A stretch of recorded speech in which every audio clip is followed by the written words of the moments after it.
Hey everybody, Joe Wickman here. This is one of those videos that I wish I did not have to do, but I just thought after texting back and forth with a friend of mine that a lot of people are asking the question right now, how do I talk to my kids about a tragedy? So in light of recent events, I just wanted to give you what I would say are a couple pointers. I'm not a child psychologist, but I'm a dad of 4 kids who have sensitive hearts, and I'm a pastor, so I have lots of practice talking with people, saying things that I wish I didn't have to say, but sometimes a little bit of help can go a long way. And I just want to help give you a couple pointers to steer your conversation with your kids if you choose to address the recent events. Because life is going to present opportunities for you to say hard things to your kids. Fluffy the cat will die. Somebody will do something stupid that harms a lot of people. And it's up to you as the parent to decide, where do I want my kids to get their information from? But even more importantly, what kind of context do I want to be able to give my children for what's happening in their world that is around them? So I would encourage you to put just a little bit of thought into this, and maybe you can have a much better and more helpful experience prepared for your kids. Because I guarantee that if something bad happens in the world that is around your children, you're going to want them to hear it and have your perspective rather than the kids on the bus going to and from school. And who I'm talking about in terms of sitting down and talking with them is kind of that in-between range of children. My wife and I don't need to say a whole lot or really bring this up with our preschooler and our kindergartner. And our 13-year-old and 11-year-old are at a state of maturity where we could actually let them kind of see the news headlines and perceive what's going on and have a brief talk with them. I think the most sensitive and most difficult group of kids to talk to is that in-between range, where they're old enough to be aware of what's going on, but they're young enough to really need a lot of help in understanding. So I would say these 5 things are can't miss items for your talk with your kids. Number 1, be honest, but filter the details. Do not just speak in such vague generalities that your kids have no idea what you're talking about. But you also want to be very certain to not feed your kids' imagination so that they have difficulty sleeping, so that they have vivid images concocted in their heads.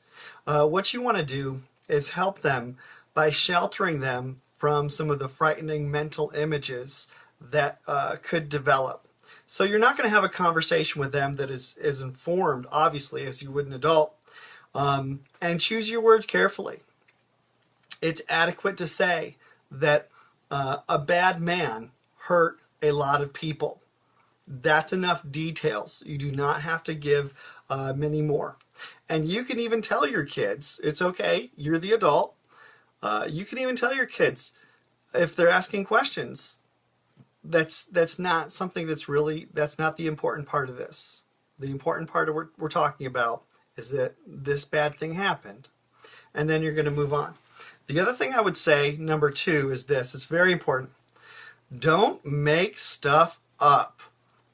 Fluffy the cat did not go to heaven, and children that die do not become angels. That's nowhere in the Bible. You don't want to be harsh, but you don't want to embellish. And sometimes when we get nervous, sometimes when we have to say difficult things to people, we just get dumb. And we say things that aren't true, and they're also not helpful. So even, I've seen people do this time and time again, especially when talking to kids. They just try to concoct anything, and I think they're trying to soothe themselves. But don't lie about any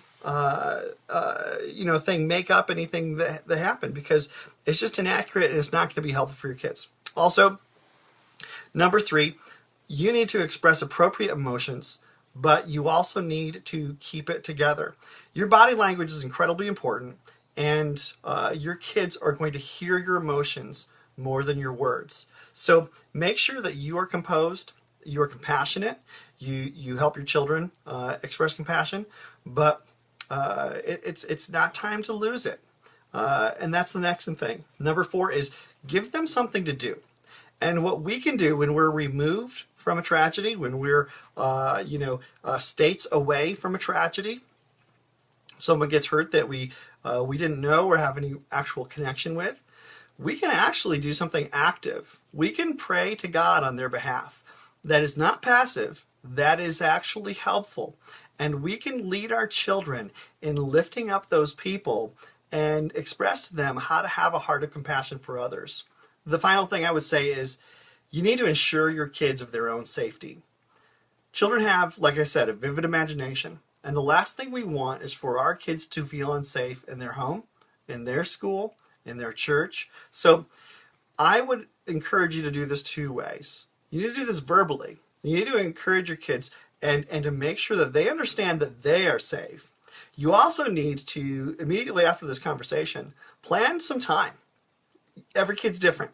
Some kid is just going to want to cuddle up in your arms after hearing bad news. Some kid is going to want to do something active and play. But I would make sure that you make yourself available after the talk time. It's just as important as your availability during the talk time. Okay, that's all I've got. God bless you in your conversations with your children. I wish we didn't have to have them, but as parents, it's an essential component of what we do when tragedy strikes. Bye-bye.